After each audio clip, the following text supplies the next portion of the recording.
इस वीडियो में हम देखेंगे जीएसटी के बारे में, जिसे हम गुड्स एंड सर्विसेज टैक्स कहते हैं। उससे रिलेटेड सारी इन्फॉर्मेशन हम जानेंगे। क्या है जीएसटी, आईजीएसटी किसे कहते हैं, एसजीएसटी, सीजीएसटी क्या है, अच्छे से समझेंगे। साथ ही साथ ये देखेंगे कि अभी जो जीएसटी की दरें नई लागू हुई हैं वो कौन से प्रोडक्ट पे या कौन से सर्विसेज पे कितने % जीएसटी आपका लागू हुआ है। सारी चीज़ें हम डिटेल में डिस्कस करेंगे। तो ध्यान से देखिए वीडियो, ताकि आपको जीएसटी से रिलेटेड कोई भी क्वेश्चन अगर एग्जाम में आए तो आप आसानी से उसे आंसर कर सकें। तो चलिए स्टार्ट करते हैं आज की वीडियो। तो जीएसटी को अगर हम आसानी से समझना चाहें तो गवर्नमेंट ऑफ इंडिया के द्वारा जो जारी प्रेजेंटेशन था उसके तहत मैं आपको समझाना चाहूँ। जैसे यहाँ पे आप देखिए तो आपको कॉर्नर में एक लोगो दिख रहा होगा, जिसमें लिखा है one nation one tax and one market. मतलब एक देश एक टैक्स एक मार्केट। कहीं भी आप पूरे देश में कोई भी वस्तु खरीदेंगे आपको पूरे देश में वो एक ही कीमत पे मिलेगी। यही लक्ष्य है जीएसटी का। तो जीएसटी को आप अब समझ गए होंगे कि यहाँ पे पहले हम देखते थे कि जो टैक्सेस थे वो हर एक राज्य में अलग अलग हुआ करते थे, और राज्य के कुछ अपने टैक्स होते थे और सेंट्रल गवर्नमेंट के कुछ अपने टैक्स होते थे। जैसा कि यहाँ पे दिख रहा होगा आपको कि सेंट्रल एक्साइज ड्यूटी होती थी, एक्स्ट्रा ड्यूटीज़ होती थी, सर्विस टैक्स, सरचार्ज, सेस, और स्टेट के वैट अपने होते थे, परचेज टैक्स, एंटरटेनमेंट टैक्स, सब कुछ होता था। और जैसे अगर सेंट्रल गवर्नमेंट की बात करें तो ये तो पूरे देश के लिए आपका सेम रहेगा, लेकिन अगर स्टेट की बात करें तो वैट देखते थे हम, हर एक राज्य का अपना अलग अलग होता था। कहीं 14% होता था, कहीं 18%, कहीं 20%। तो ये आपको अलग अलग देखने को मिलता था। और इसी वैट के डिफरेंस की वजह से अगर कोई वस्तु किसी राज्य में 10 रुपए की है, किसी में 12 की मिलेगी और किसी में 7 की ही मिलेगी। तो वस्तुओं की जो कीमत है वो हर एक राज्य में वहाँ के टैक्स सिस्टम के हिसाब से अलग अलग होती थी। तो इससे थोड़ा सा यहाँ पे डिफ़िकल्टी पैदा होती थी, और कुछ लोगों को ऐसा लगता था कि अगर हमको 7 रुपये में किसी राज्य से कोई वस्तु मिल रही है तो हम 12 रुपये में क्यों खरीदें। जैसे अगर दो पड़ोसी राज्य हैं, वहीं पे एक वस्तु 12 रुपये में मिल रही है और दूसरा जो उनका पड़ोसी राज्य है अगर वो सीमा से सटे हुए हैं तो वहाँ पे 7 रुपये क्यों मिल रही है। तो वो व्यक्ति उस वस्तु को 12 रुपये में खरीदने की बजाय अगर वो बॉर्डर पार करके जाए उससे 7 रुपये में ही वो वस्तु मिल जाएगी, तो वहीं से वो लेना अपने लिए उचित समझेगा। ठीक है। तो बहुत सारे यहाँ पे डिफरेंसेस होते थे, अलग अलग तरह के टैक्स होते थे जिनको हमको जानकारी रखने पड़ती थी। अगर आप एक बिजनेस चला रहे हैं तो आपको डिफरेंट तरह के टैक्सेस भरने पड़ते थे। तो ये सब झंझट से बचने के लिए सेंट्रल गवर्नमेंट की कोशिश थी। 2006 से ये चल रहा था, लगभग 10-11 साल हो गए हैं जीएसटी को अभी इस स्वरूप में आने में, जो अभी बिल के रूप में सामने आ रहा है और जो लागू हो चुका है। कि यहाँ पे सेंट्रल गवर्नमेंट ने क्या कहा कि जो भी टैक्सेस हैं सबको मिला करके केवल एक टैक्स ही बनाया जाए, जैसे यहाँ पे आपको दिखाया गया है, जिसे जीएसटी का नाम दिया जाएगा। मतलब यहाँ पे क्या होगा कि अब अगर यहाँ पे जीएसटी कर दिया गया किसी वस्तु पे 10%, तो आप चाहे उसे उत्तर प्रदेश में खरीदें, चाहे मध्य प्रदेश में खरीदें, चाहे केरला में खरीदें, कहीं भी आप उस वस्तु को खरीदेंगे वो क्या होगा, उतने ही पैसे का मिलेगा। अगर कोई वस्तु 10 रुपये की है तो यूपी में भी उतने की, एमपी में भी उतने की, केरला में भी उतने की, हर जगह सेम प्राइस पे वो वस्तु आपको मिलेगी। तो यहाँ पे थोड़ा सा सिंप्लीफिकेशन हो जाता है, हमारे लिए भी समझना आसान हो जाता है। और टैक्सेस को लेकर के जो इतनी प्रॉब्लम्स होती थी कि पहले भर दिया है टैक्स फिर आपको भरना है, ऐसा करना है, वैसा करना है, वो सब चीज़ें भी सॉल्व हो जाती हैं। ये तो एक सिंपल लेमैन लैंग्वेज में मैंने आपको समझाया है कि जीएसटी होता क्या है। ठीक है। और इससे क्या आपके फ़ायदे होंगे, क्या परिणाम निकलेंगे, डिटेल में इसे आपको समझना है तो आपके सामने मैं एक वीडियो रखने जा रहा हूं। वो वीडियो जारी किया गया था मिनिस्ट्री ऑफ फाइनेंस की तरफ से, लगभग जब जीएसटी हमारा बिल पेश हुआ था, पारित हो गया था, उसके बाद ये वीडियो आया था। और इसमें हिंदी भाषा में ही आपको बहुत ही अच्छे से समझा रहे हैं। जो हमारे रेवेन्यू सेक्रेटरी थे हसमुख अढ़िया, उन्होंने इस वीडियो में बहुत ही अच्छे से समझाया है जीएसटी के बारे में। जीएसटी क्या है, क्यों इसे लगाया गया है, कितने टाइप्स हैं इसके। जैसे हम देखते हैं आईजीएसटी, ठीक है, सीजीएसटी क्या है, और यहाँ पे सेंट्रल और स्टेट के बीच में कितना % का बंटवारा होगा, कैसे होगा, वो सारी चीज़ें आपको इस वीडियो के माध्यम से बहुत ही अच्छे से समझ में आ जाएंगी। तो मैं चाहूँगा कि आप सबसे पहले वो वीडियो देखें। थोड़ा सा लंबा वीडियो है, और अगर आपको समझना है जीएसटी के बारे में डिटेल में, ताकि आप हर एक प्रश्न का आंसर कर पाएँ, तो आप इस वीडियो को देखिएगा आराम से। बहुत ही लेमैन लैंग्वेज में उन्होंने समझाया है। इसके बाद वीडियो के बाद मैं आपको बताऊँगा कि अभी जो जीएसटी की नई रेट्स हैं, जो जीएसटी के नए रेट्स आए हैं सामने, हर एक वस्तु पे कितना % लग रहा है, हर एक सर्विसेज पे कितना % लग रहा है, वो मैं बताता हूँ। तो ध्यान से देखिए वीडियो, समझने का प्रयास करिए, बहुत ही अच्छा आपको समझ में आ जाएगा। गुड्स एंड सर्विस टैक्स यानी जीएसटी आज इसकी सारे देश में चर्चा है क्योंकि इससे संबंधित एक विधेयक संसद में पारित हो चुका है और कहा यह जा रहा है कि स्वतंत्रता प्राप्ति के बाद से ये सबसे बड़ा टैक्स रिफॉर्म है और ये टैक्स रिफॉर्म की दिशा में मील का पत्थर साबित होगा। इसके बहुत ही सुखद दूरगामी परिणाम होंगे। देश की अर्थव्यवस्था तेजी से आगे बढ़ेगी, जन सामान्य को भी इसमें लाभ होगा क्योंकि टैक्स का भार उस पर कम होगा। एक देश, एक कर, एक बाजार, बहुत सारे सवाल हम सभी के जहन में हैं और इन्हीं सवालों का जवाब जानने के लिए आज हमारे बीच में है डॉक्टर हसमुख अढ़िया, जो कि राजस्व सचिव हैं भारत सरकार में। तो आइए हम उनसे बात करते हैं। बहुत बहुत स्वागत है आपका डॉक्टर अढ़िया आज के इस कार्यक्रम में। सबसे पहले तो ये बताइए कि जीएसटी क्या है और ये कैसे काम करेगा। अभी तक जो देश में वस्तुओं के ऊपर, चीज़ों के ऊपर और जो सर्विसेज है, सेवाओं के ऊपर अलग अलग प्रकार के टैक्स लगे हुए थे, वो इतने ज़्यादा टैक्स हो गए हैं कि पता ही नहीं चल रहा है कि कौन सा टैक्स कहाँ पर लगा हुआ है। जैसे आज देश में स्टेट गवर्नमेंट में अगर देखें तो वैट है, वैल्यू एडेड टैक्स है। पुराने ज़माने में इसको सेल्स टैक्स कहते हैं, अब वैट गिना जाता है। उसके अलावा एंटरटेनमेंट टैक्स अलग है, लग्जरी टैक्स है और बहुत सारे भिन्न प्रकार के जैसे लोकल बॉडी टैक्स है, ऑक्ट्रॉय है, इस तरह के बहुत सारे अलग अलग टैक्स हैं। उसी तरह से केंद्र सरकार में भी हमारे यहाँ एक टैक्स है एक्साइज ड्यूटी, जो कि किसी माल जब प्रोड्यूस होता है और फैक्ट्री से बाहर निकलता है तब लगता है। उसके अलावा हमारे यहाँ है सर्विस टैक्स, जो कि सर्विसेज के ऊपर लगता है। फिर there is a countervailing duty, then there is an additional excise duty. There are different kinds of taxes on goods and services. तो ये सब टैक्सेस जो अलग अलग प्रकार से स्टेट और सेंटर लगाती है, उसको इकट्ठा करके एक ही टैक्स हर चीज़ और हर सेवा के ऊपर लगाने का ये प्रयत्न है जीएसटी के नाम पे। सो जीएसटी ये एक ऐसा सिंगल यूनिफॉर्म टैक्स है जो कि स्टेट और सेंटर एक साथ लगाएगी और जिसके अंदर बहुत सारे छोटे छोटे जो टैक्सेस है जो मैंने आपको नाम दिया, वो सब टैक्सेस इसके अंदर मर्ज हो जाएंगे। कुछ टैक्सेस इसके बाहर रहेंगे जो स्पेसिफिकली हमने बताया है, जैसे कि इलेक्ट्रिसिटी ड्यूटी इसमें नहीं मर्ज होगा। उसी तरह से जो स्टैम्प ड्यूटी जो कि रजिस्ट्रेशन ऑफ प्रॉपर्टी के ऊपर होता है, वो इसमें नहीं शामिल होगा। लेकिन इसको छोड़ के बाकी सब टैक्सेस जो है इसमें मर्ज हो जाएंगे। ये बताइए कि सीजीएसटी और एसजीएसटी और आईजीएसटी ये तीनों में क्या फ़र्क है और क्या एक आदमी को तीनों भरना पड़ेगा और इसके अलग अलग एक्ट्स क्यों हैं? सीजीएसटी नाम अलग है क्योंकि सेंट्रल गवर्नमेंट को वो पैसा जाएगा, इसीलिए उसको सीजीएसटी बोलते हैं। Central GST is called CGST. दूसरा है एसजीएसटी, उसका मतलब है स्टेट जीएसटी। टैक्स एक ही है, जीएसटी आपको एक ही भरना पड़ेगा, लेकिन वो एक टैक्स जैसे कोई भी बिल आपका होता है, जैसे आप गए और आपने जूते खरीदे, तो जूते खरीदने के ऊपर जो भी मान लो उसके ऊपर 12% जीएसटी लग रहा है, तो आपको तो 12% ही भरना है, लेकिन उसका एक पोर्शन एसजीएसटी में जाएगा, एक पोर्शन सीजीएसटी में जाएगा। तो 6% can go to central government, 6% can go to state government. और आपने तो एक जीएसटी पे किया 12% का, लेकिन उसका विभाजन करने के लिए नाम अलग दिए हुए एसजीएसटी एंड सीजीएसटी। कस्टमर को उससे कोई लेना देना नहीं है, वो बिल की मामला है। बिल में लिखा हुआ आएगा कि टोटल टैक्स 12%, सीजीएसटी 6%, एसजीएसटी 6% और 12% आपका बिल बन जाएगा। जो आईजीएसटी है वो इंटर स्टेट जीएसटी है। जब कोई गुड्स की मूवमेंट एक स्टेट से दूसरे स्टेट में होगी तब जाके आपको एसजीएसटी सीजीएसटी नहीं भरना है, बट ये दोनों का कॉम्बिनेशन जितना है उतना आपको आईजीएसटी भरना है।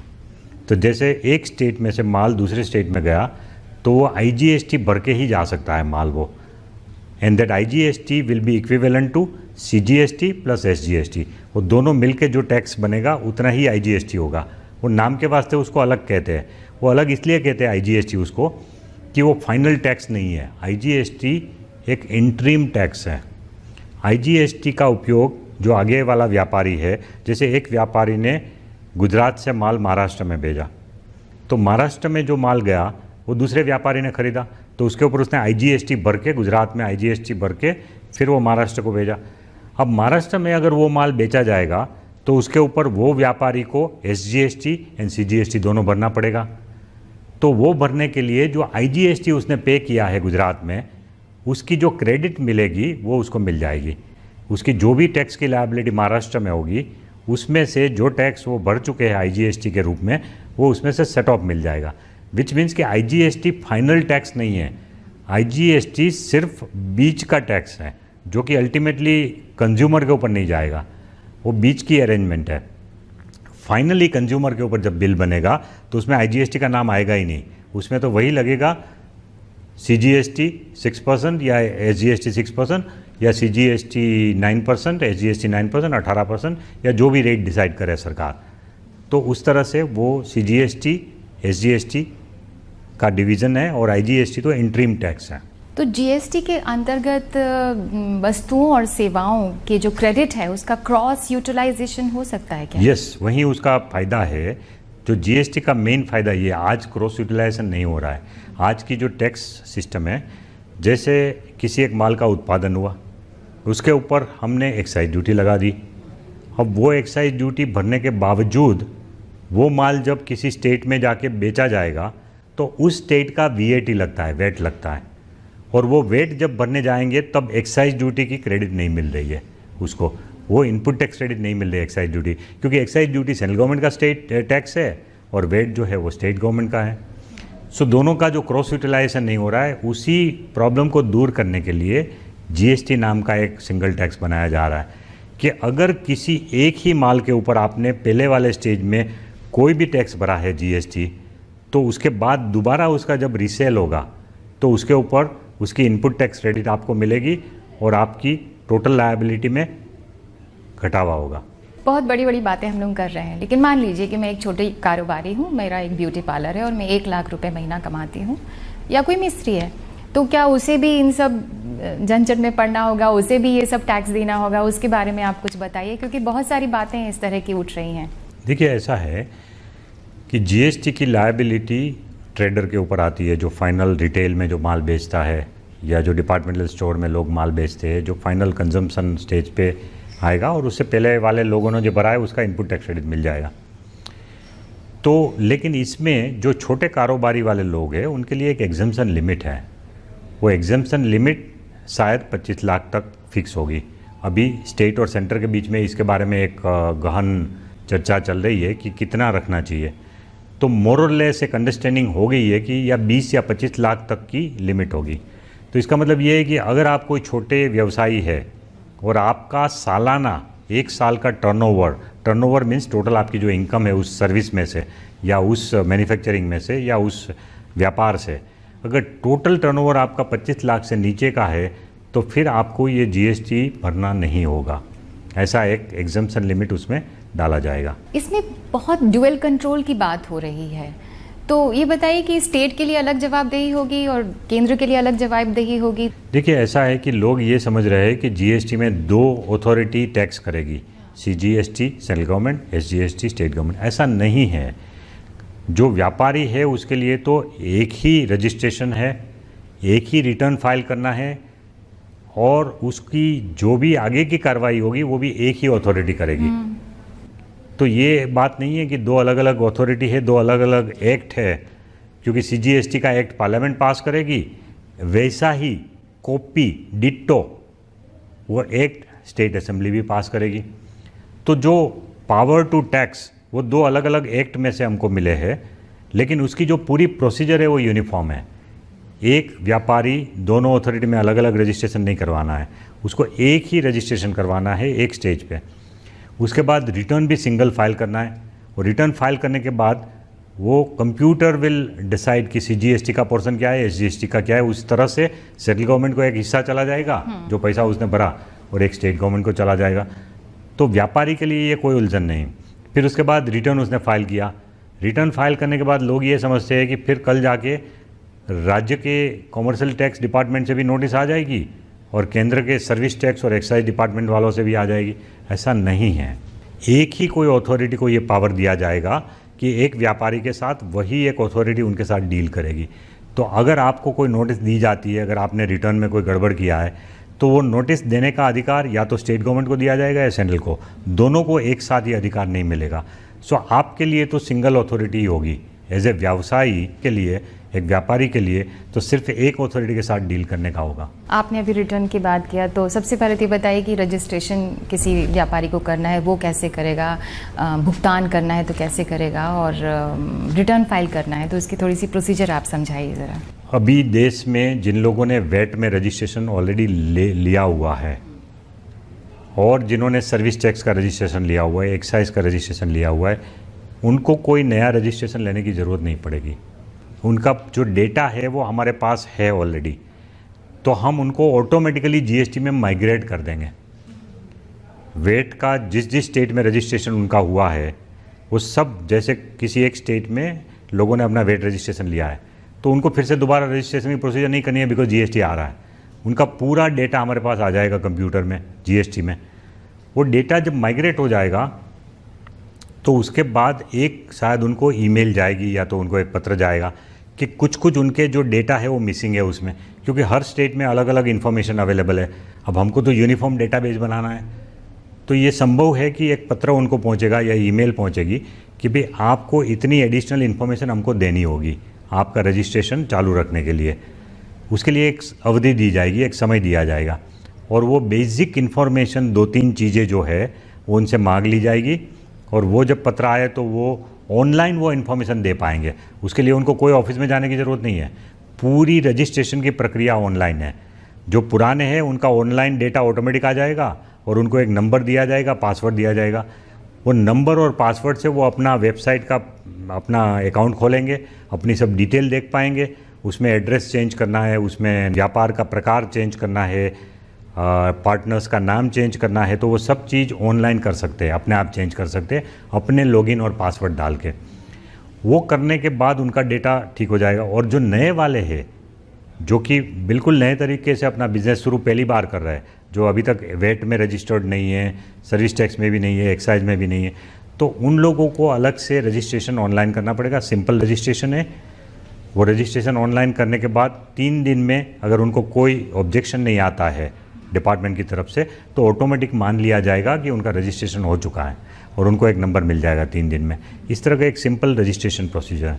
रजिस्ट्रेशन करने के बाद आपका जो पूरे महीने का जो कारोबार है, मान लो अप्रैल महीना शुरू हुआ, तो अप्रैल महीने में आपने जितने ट्रांजैक्शन किए हैं उसके ऊपर आपने जो टैक्स कलेक्ट किया लोगों से, वो टैक्स कलेक्ट करने के बाद आपको उस महीना पूरा होने के बाद नेक्स्ट मंथ में एक तारीख निश्चित होगी, शायद 20 तारीख या ऐसा कुछ, तो 20 तारीख तक में आपको वो पैसा सरकारी ट्रेजरी में जमा करा देना है।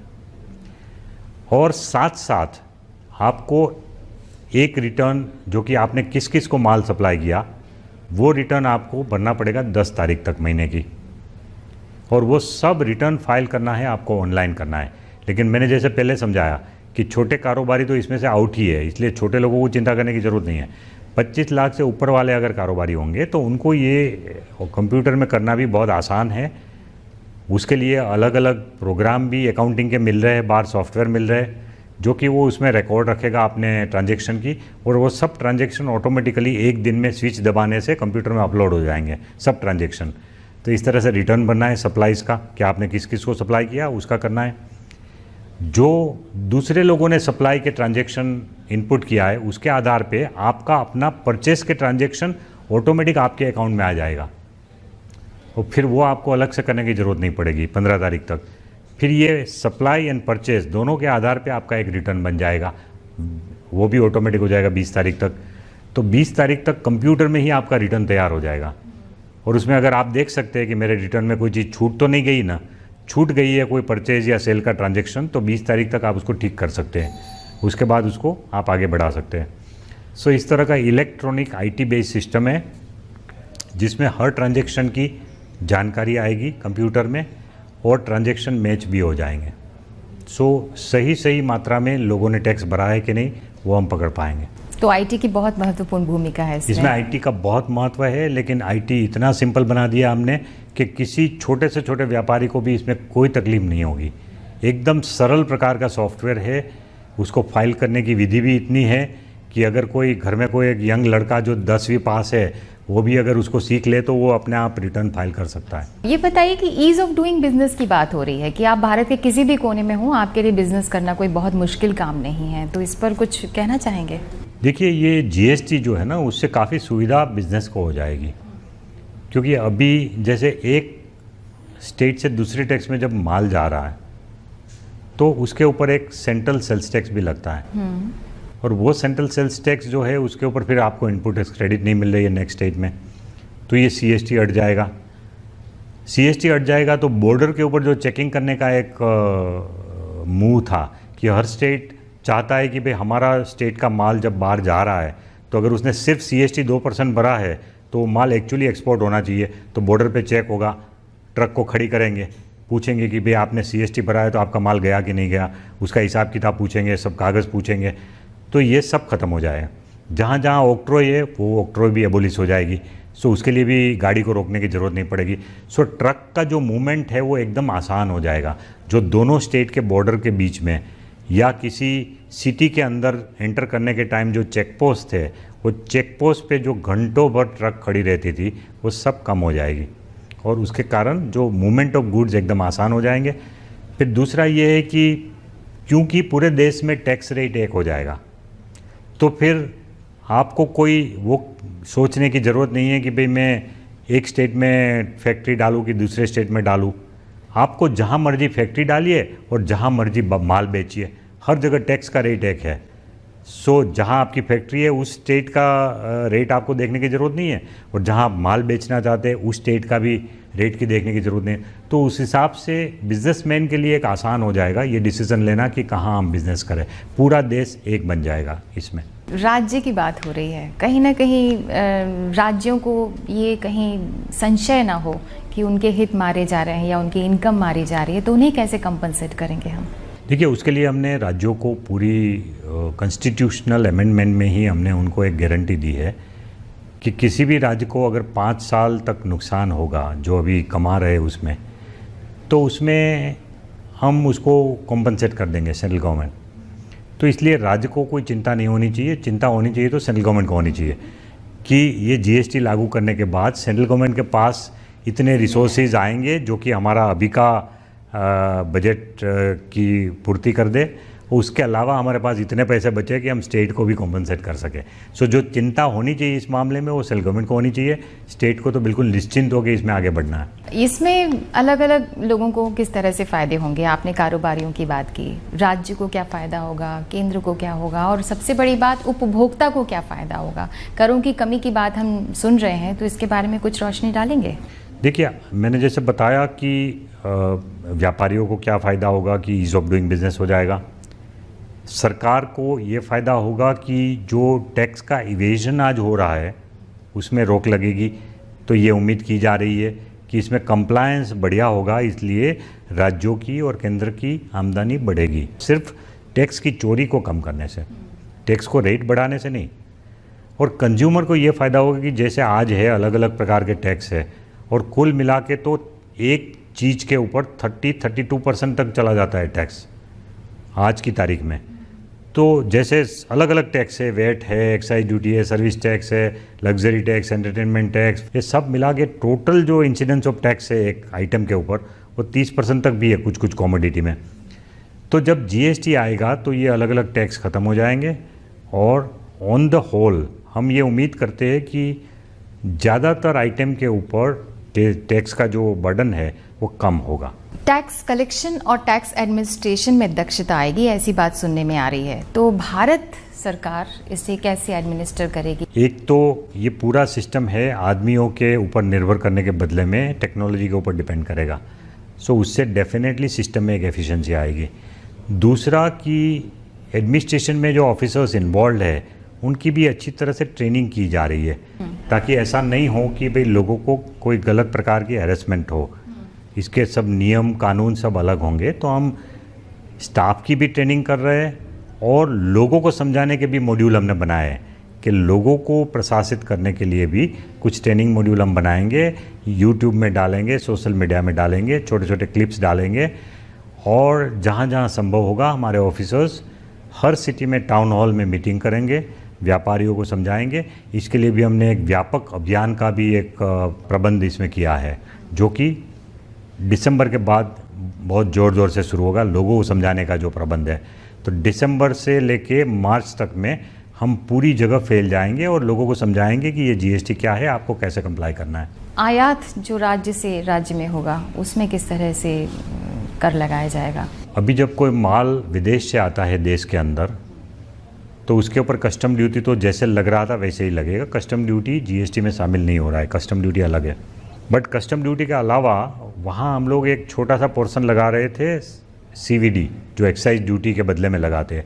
जैसे मैं जूते अगर बाहर से लाता हूँ, इंपोर्ट करता हूँ, और जूते के ऊपर अगर देश में एक्साइज ड्यूटी 12% है, तो जो विदेश से माल आता है उसके ऊपर काउंटर वेलिंग ड्यूटी 12% की लगेगी, which is to compensate for the excise duty.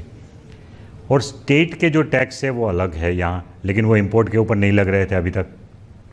कुछ केस में हम एक एसएडी के नाम पे, स्पेशल एडिशनल ड्यूटी के नाम पे, स्टेट टैक्सेस के बदले में 4% ले रहे थे कुछ केस में, लेकिन पूरी तरह से स्टेट का वेट जो है वो इंपोर्ट के ऊपर नहीं लग रहा था। अब जब कोई माल आयात होगा तो उसके ऊपर आईजीएसटी लग जाएगा, जो भी आईजीएसटी का रेट होगा उस आइटम का। सो आईजीएसटी का रेट भी आइटम वाइज अलग अलग होगा। कोई आइटम पे 18% होगा, कोई पे 12% हो सकता है, कोई पे 24%, या जो भी उसका रेट है, जो रेट डिसाइड होगा वो जीएसटी काउंसिल जो डिसाइड करेगी, तो वो रेट के हिसाब से आईजीएसटी लग जाएगा। और वो आईजीएसटी लगने के बाद, वो इंपोर्ट होने के बाद, वो जब भी देश में बेचा जाएगा तो उसके ऊपर जो सीजीएसटी और एसजीएसटी की लायबिलिटी आएगी, उसमें से जो विदेश से माल आया तब आईजीएसटी जो लिया उसका इनपुट टैक्स क्रेडिट मिल जाएगा। तो एक तरह से एक सिंगल चेन बन जाएगी और उसमें डबल टैक्सेशन नहीं होगा इंपोर्ट के ऊपर। सो उस तरह से इसमें एक सुविधा हो जाएगी। आगे का क्या रोड मैप है, क्योंकि एक बहुत आशाओं के साथ, उम्मीदों के साथ हम इसकी ओर देख रहे हैं। ये तो सही बात है कि कहा जा रहा है कि भारतीय अर्थव्यवस्था तेज़ी से आगे बढ़ेगी, लेकिन अगर रोड मैप के बारे में कहें तो आप क्या कहना चाहेंगे? हम जानते हैं कि कौन कौन से एरिया में हमको काम करना होगा, उसका एक पूरा एक्शन प्लान बना हुआ है, और वो एक्शन प्लान के हिसाब से सब कुछ अभी तक तो ठीक ही चल रहा है। हमने अपने एक्शन प्लान में 30 दिन का टाइम रखा था स्टेट को रेटिफाई करने के लिए, कि भाई लोकसभा ने 8 अगस्त को पास किया, तो 8 सितंबर तक हमको कम से कम 16 स्टेट का मिल जाना चाहिए रेटिफिकेशन। और उसमें ऑलरेडी 15 स्टेट का आ गया है, एक और स्टेट का 2 सितंबर को हो जाएगा। तो उसमें हम लोग 5 दिन जल्दी चल रहे हैं, 6 दिन जल्दी चल रहे हैं। सो अभी तक तो टाइम टेबल ठीक चल रहा है। हमको जीएसटी काउंसिल की रचना करना है, उसके लिए 1 हफ्ता रखा है, वो हो जाएगा। उसके बाद जीएसटी काउंसिल में जो डिस्कशन करना है उसके लिए हमने 2 महीना रखा है।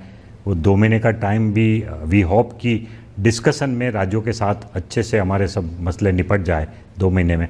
थोड़ा सा ओवर टाइम काम करना पड़ेगा स्टेट और सेंटर को मिलके, लेकिन 2 महीने में अगर सब मसले निपट गए तो उसके बाद हम लोग फिर पार्लियामेंट में अपना बिल पास करेंगे, सीजीएसटी का, एसजीएसटी का स्टेट गवर्नमेंट पास करेगी, और फिर आईजीएसटी का एक्ट भी सेंट्रल गवर्नमेंट पास करेगी। और ये तीनों एक्ट पास करने के बाद वी आर रेडी। उसके बाद आईटी सिस्टम साइमल्टेनियसली चल रही है, ट्रेनिंग ऑफ ऑफिसर्स का काम साइमल्टेनियसली चल रहा है, करीब 60,000 ऑफिसर्स को ट्रेन करने का काम चल रहा है।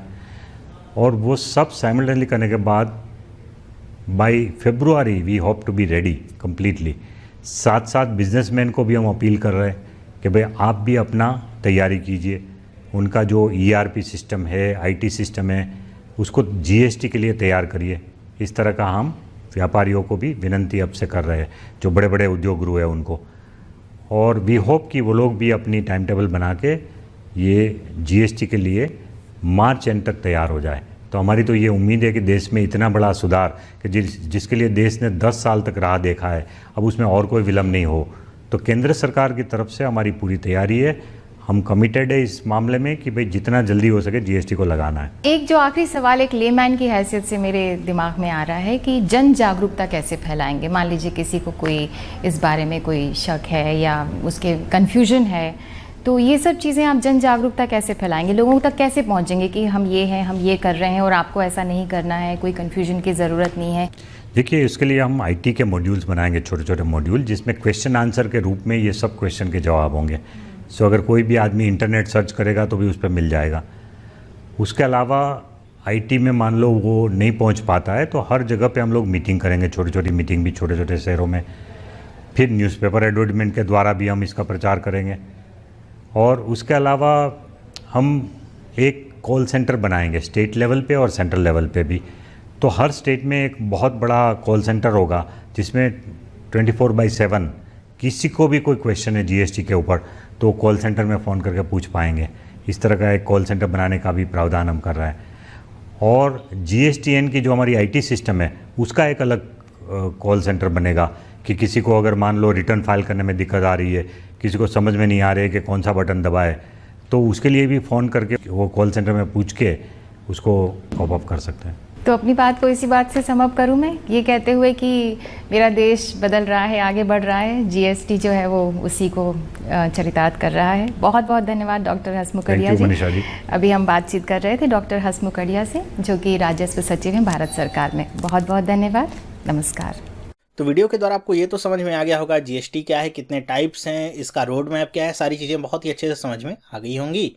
यहाँ पे अब मैं आपको एक एग्जाम्पल के तौर पे समझाता हूँ कि जीएसटी कैसे काम करेगा। पहले का जो सिस्टम था हमारा क्या था, अब का सिस्टम क्या है, दोनों में क्या डिफरेंस है, तो ध्यान से देखिएगा। और यहाँ पे जो मैं एग्जाम्पल ले रहा हूँ केवल वो एजम्पशन बेस्ड है, उसमें कोई भी सत्यता नहीं है रेट को लेकर के, तो केवल एग्जाम्पल के तौर पर उसे समझने का प्रयास करिएगा कि दोनों सिस्टम में क्या डिफरेंस है।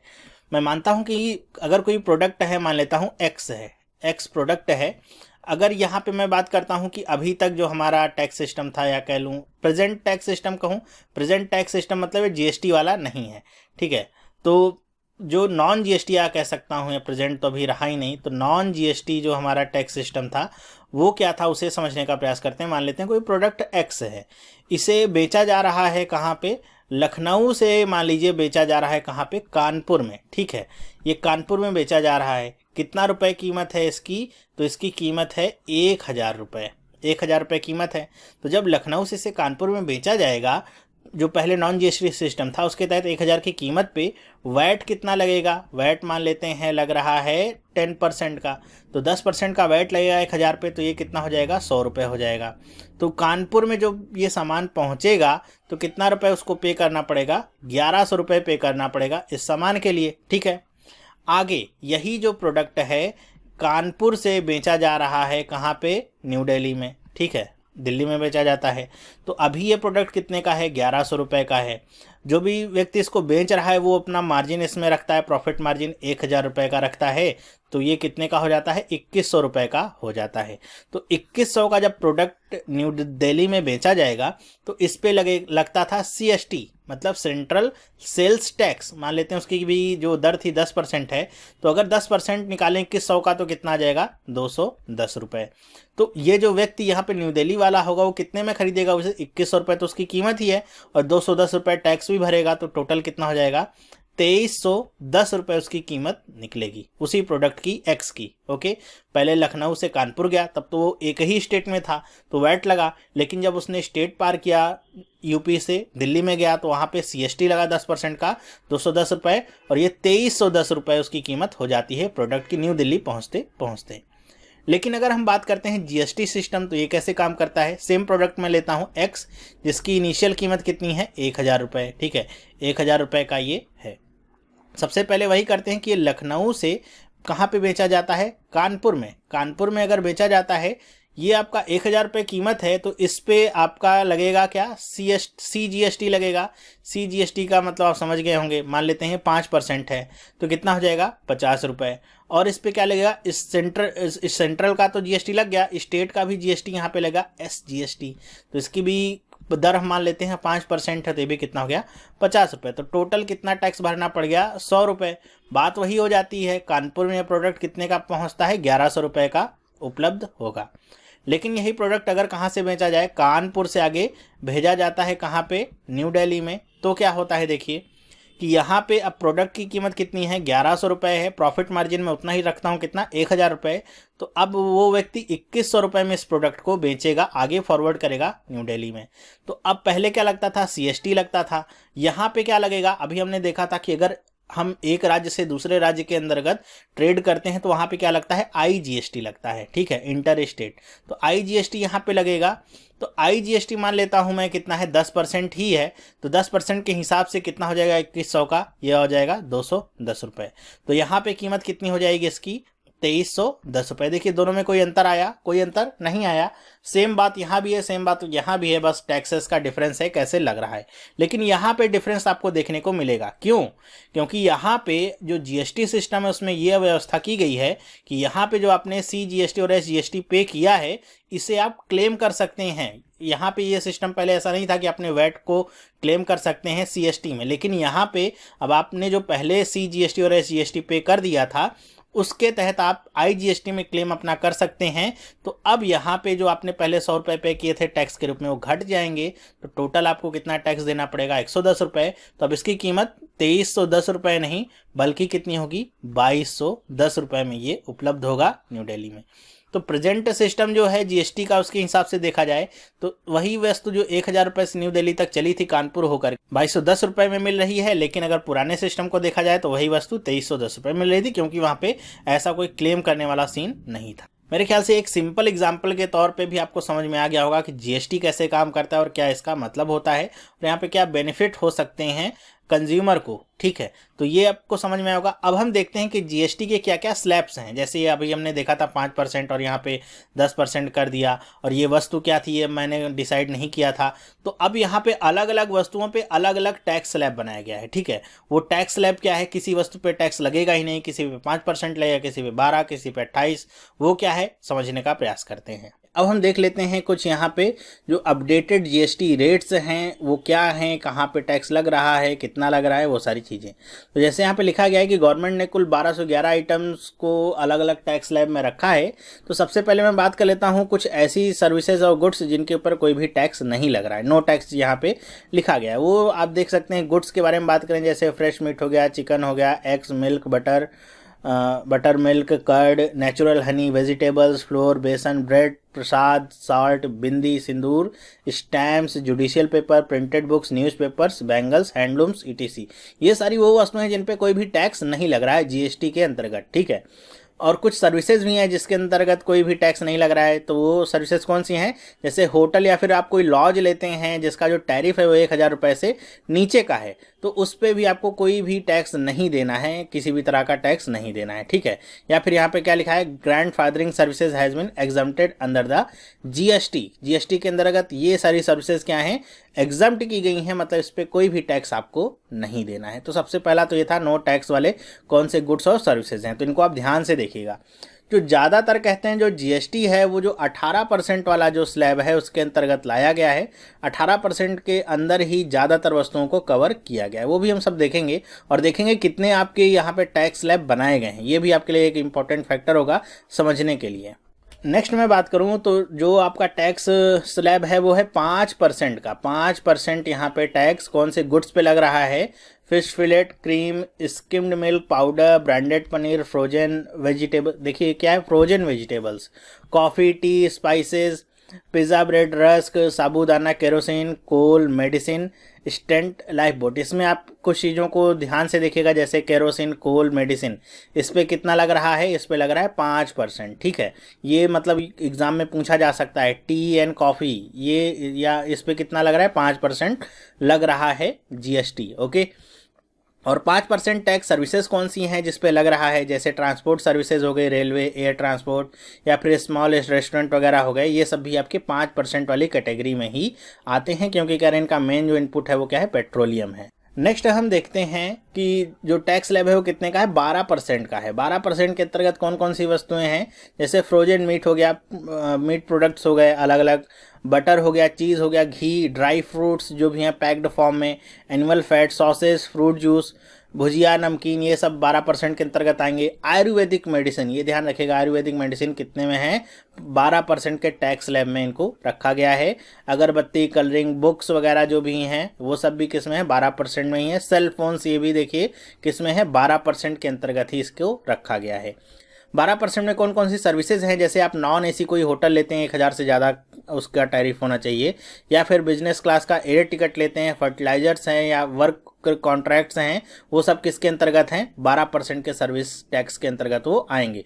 ये जो जीएसटी होगा ये 12% उन सर्विसेज पे लगेगा जैसे नॉन एसी होटल्स हो गए, एसी नहीं नॉन एसी, और जिनकी टैरिफ क्या होगी 1000 रुपये से ज़्यादा होगी, क्योंकि 1000 से कम वाले पे तो छूट है, कोई भी जीएसटी नहीं लग रहा है। ठीक है, आप बिजनेस क्लास का एयर टिकट लेते हैं तो उस पर भी आपको जीएसटी 12% का देना पड़ेगा। ओके, फिर हम देखते हैं कि 18% टैक्स के अंतर्गत कौन कौन से गुड्स आते हैं। इनमें देख तो सकते हैं आप कि सबसे ज़्यादा जो गुड्स हैं, सर्विसेज हैं, वो 18% के टैक्स स्लैब के अंतर्गत ही रखने का प्रयास किया गया है। और इसी के अंतर्गत सबसे ज़्यादा, अगर आपसे एग्जाम में क्वेश्चन आता है कि कौन से टैक्स स्लैब में सबसे ज़्यादा गुड्स या सर्विसेज हैं, तो आप कहेंगे 18% वाले के अंदर सबसे ज़्यादा गुड्स और सर्विसेज रखी गई हैं। ठीक है, इसमें देख सकते हैं पूरी लिस्ट आपको मिलेगी। इसमें कुछ चीज़ें हैं जैसे प्रिजर्व वेजिटेबल्स किसके अंतर्गत हैं, 18% के अंतर्गत, कैमरा स्पीकर से आते हैं 18% के अंतर्गत, या फिर जैसे मिनरल वाटर है ये भी आपका 18% के अंतर्गत आता है, और यहाँ पे नोटबुक्स और स्टील प्रोडक्ट्स ये भी आपके 18% के अंतर्गत ही आते हैं। प्रिंटेड सर्किट बोर्ड्स ये सब जो होते हैं ये भी 18% के अंतर्गत ही आएंगे। तो कुछ इंपॉर्टेंट हैं, आइसक्रीम्स वगैरह हो गए, जिनको आपको ध्यान रखना चाहिए। एग्जाम में पूछेगा तो आप, या अपने से आपको एग्जाम्पल देना होगा 18% गुड्स के अंतर्गत कौन कौन सी चीज़ें हैं, तो आप इन सब चीज़ों को एग्जाम्पल के तौर पर लिख सकते हैं। ये आसान है याद रखना। कैमरा, स्पीकर, प्रिजर्व वेजिटेबल्स हैं ये, ठीक है, फ्रेश वेजिटेबल्स नहीं है, जो प्रिजर्व करके रखी गई वो वेजिटेबल्स हैं। Mineral water, notebooks, steel products, printed circuit boards, monitor, ये सब आपके 18% के अंतर्गत आते हैं। और सर्विसेज कौन कौन सी हैं 18% के अंतर्गत? एसी, वो सारे AC hotels that serve liquor, liquor का मतलब मादक पदार्थ समझ सकते हैं, कोई पेय पदार्थ जो वहाँ पे सर्व किया जाता हो। टेलीकॉम सर्विसेज भी किसके अंतर्गत हैं? 18% के अंतर्गत, मतलब जो हम बात करते हैं फ़ोन से, वो जो सर्विसेज हैं वो सारी किसके अंतर्गत हैं? 18% के अंतर्गत हैं। आईटी सर्विसेज भी 18% पे हैं। Branded garments and financial services जो भी हम यूज़ करते हैं, गारमेंट्स या फाइनेंशियल सर्विसेज, वो सब भी किसके अंतर्गत हैं? 18% के अंतर्गत ही रखी गई हैं। ठीक है, तो सर्विसेज का एग्जाम्पल आप दे सकते हैं अगर एग्जाम में पूछा जाता है तो, या फिर एग्जाम में अगर ऐसे आता है भी है कि टेलीकॉम जो सर्विसेज हैं वो कितने टैक्स स्लैब के अंदर हैं, कौन से टैक्स स्लैब के अंदर हैं, तो आप बताएंगे कि 18% के अंतर्गत वो आती हैं।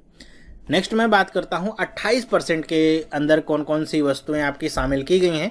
इसके अंदर भी काफ़ी वस्तुएं हैं, जैसे है च्युइंगम हो गया, मोलासेस चॉकलेट वगैरह हो गया, या फिर पान मसाला, पेंट, डिओड्रेंट, शेविंग क्रीम्स, मतलब इसमें अंतर्गत जो आप लग्जरी वाली वस्तुएं हैं या फिर आप कह सकते हैं कि सौंदर्य प्रसाधन वाली वस्तुएं हैं, वो सारी वस्तुएं यहाँ पे रखी गई हैं। बड़ी बड़ी जो वस्तुएं जैसे वॉशिंग मशीन हो गया, एटीएम हो गया, वेंडिंग मशीन, वैक्यूम क्लीनर, ये सब, एयरक्राफ्ट हो गया, पर्सनल यूज के लिए आपको लेना है, ऑटोमोबाइल्स वगैरह सब। अब 28% के अंतर्गत ऑटोमोबाइल्स वगैरह भी या मोटरसाइकिल वगैरह भी आते हैं, तो ये थोड़ा सा ध्यान रखिएगा। ऑटोमोबाइल्स या मोटरसाइकिल हो गया, वॉशिंग मशीन, एटीएम मशीन, ये सब भी किसके अंतर्गत हैं? 28% टैक्स के अंदर है। और जो सौंदर्य प्रसाधन की चीज़ें हैं जैसे आपका शैम्पू हो गया, क्रीम हो गया, ये सब किसके अंतर्गत हैं? ये सारा कुछ 28% के अंतर्गत ही रखा गया है। इसके अंतर्गत सर्विसेज कौन कौन सी हैं? जैसे 5 स्टार होटल हो गया, रेस क्लब बेटिंग हो गया, सिनेमा हो गया, ये सब किसके अंतर्गत है? 28% टैक्स के अंतर्गत रखा गया है। तो ये सबसे बड़ा, या कह सकते हैं सबसे ज़्यादा जीएसटी का टैक्स स्लैब है। इसके बाद कोई भी टैक्स स्लैब आपका नहीं है। तो अगर हम देखें टैक्स स्लैब कितने हैं, एक है 5% का, एक है 12% का, फिर है 18% का, और फिर है 28% का। तो टोटल अगर देखा जाए तो ये 4 टैक्स स्लैब है, और इसमें एक आपका नो टैक्स वाला भी है, तो उसको भी अगर सम्मिलित कर लें तो 5 टैक्स स्लैब है। नो टैक्स 5%, 12%, 18% और 28%। इसको आप याद रखिएगा। सबसे ज़्यादा पूछा जाए किसमें वस्तुएं हैं, तो आप बताएंगे 18% के अंतर्गत वस्तुएं हैं। ठीक है, नो टैक्स के अंतर्गत जो डेली रूटीन की वस्तुएं हैं जैसे फ्रेश मीट वगैरह हो गया, मिल्क वगैरह हो गया, वो सारी चीज़ें यहाँ पे रखने का प्रयास किया गया है। फिर 5% पे आ जाते हैं, वहाँ पे हमने देखा था कौन कौन सी वस्तुएं थी। 12% पे, 18% पे जो डेली रूटीन की वस्तुएं होती हैं वो होती हैं। 28% में हमने देखा था जो लग्जरी से रिलेटेड वस्तुएँ हैं, महंगी वस्तुएँ, बड़ी वस्तुएँ जो हैं वो 28% में हैं। फॉर एग्जांपल आप बता सकते हैं मोटरसाइकिल, ऑटोमोबाइल्स जो भी है, एयरक्राफ्ट वगैरह पर्सनल यूज के लिए, या फिर जो भी सौंदर्य प्रसाधन के सामान हैं, shaving cream, after shave, hair shampoo, dye, sunscreen, ये सारी चीज़ें किसके अंतर्गत आती हैं? 28% के अंतर्गत आती हैं। तो ये है पूरा टैक्स स्लैब जीएसटी का जो अभी लागू हो चुका है। ओके, और वीडियो से आप समझ ही गए होंगे कि अब इनका बंटवारा कैसे होना है। अगर राज्य सरकारों को लॉस होता है तो गवर्नमेंट ने क्या स्कीम चलाई है कि 5 साल तक 4 साल तक वो जो भी उनको लॉस होता है उसकी भरपाई करने का यहाँ पे प्रावधान रखा गया है। तो ये सारी चीज़ें यहाँ पे आप पहले ही समझ गए होंगे और जीएसटी के रेट भी आपको पता चल गए। और मेरे ख्याल से जीएसटी से रिलेटेड जितनी इन्फॉर्मेशन आपको चाहिए वो आपको मिल गई होगी। आप एग्ज़ाम आसानी से दे सकते हैं, इसके ऊपर कोई भी क्वेश्चन आएगा तो बता सकते हैं। इससे जो ज़्यादा इन्फॉर्मेशन चाहिए होगी वो उन लोगों को चाहिए होगी जो सीए वगैरह कर रहे हैं, कॉमर्स फील्ड से जो भी जुड़े हुए हैं, उनको बहुत ज़्यादा इसके बाद भी जानकारी चाहिए होगी, कैसे यहाँ पे एंट्रीज वगैरह करनी होंगी। वो सारी जानकारी आपके लिए रिलेटेड नहीं होंगी। ओके, मेरे ख्याल से आपको समझ में आ गया होगा। तो मैंने अपनी तरफ से पूरा प्रयास किया है कि आपको अलग अलग सोर्सेज से और बहुत ही अच्छे सोर्सेज से समझाने का प्रयास कर सकूं कि जीएसटी वाकई में है क्या, कैसे काम करता है, क्या कुछ यहाँ पे प्रोसीजर फॉलो किया गया है और क्या यहाँ पे अभी जो अपडेटेड यहाँ पे रेट्स हैं जीएसटी के क्या हैं, किन वस्तुओं पे कितना टैक्स लग रहा है। ठीक है, तो अगर आपको वीडियो पसंद आया है तो आप मुझे कमेंट करके बताइएगा कि आपको वीडियो पसंद आया, या फिर अगर आपको कोई बात नहीं समझ में आई तो भी आप कमेंट करके बताइएगा कि आपको ये बात नहीं समझ में आई कि ये ऐसा कह रहा है, इसका मतलब क्या है। ठीक है, वीडियो अगर पसंद आया तो लाइक करना ना भूलें और अपने दोस्तों के साथ भी इसे जरूर शेयर करें जिससे ज़्यादा से ज़्यादा लोगों तक ये वीडियो पहुंच सके और आपकी प्रिपरेशन और अच्छी हो सके। तो इस वीडियो में बस इतना ही। अगर आप इस चैनल पर नए हैं, पहली बार इस वीडियो को देख रहे हैं, तो आप भी इस चैनल को सब्सक्राइब कर सकते हैं जिससे इस तरह की वीडियोस आपको मिलती रहेंगी और आपकी प्रिपरेशन और से और अच्छी होती रहेगी। तो हम मिलेंगे नेक्स्ट वीडियो में, तब तक के लिए have a nice day and bye.